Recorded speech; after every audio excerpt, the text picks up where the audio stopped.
көшедегі автотұрақшылар, сіз оларға төлеуге міндетсіз бе?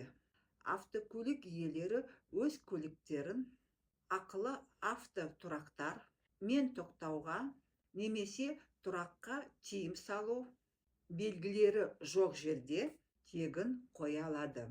Ақылы автотұрақтар белгілермен ақпараттық жазу көрсеткіштермен сыртқы бақылау бейне камераларымен жабдықталады.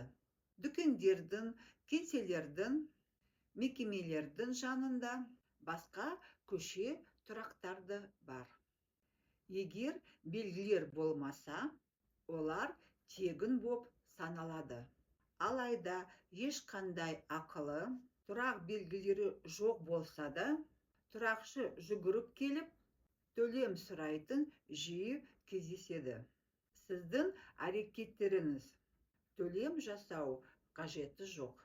Егер тұрақшы төлемді талап етсе, сіз одан қызметті куәлікті сұраңыз. Оны суретке түсіріп алыңыз. Және куәлікпен оқыс жағдайлар туындаса, сіз полицияға хабарласа аласыз. Акимат пен прокуратураны белгілеп, интернетке жазыңыз.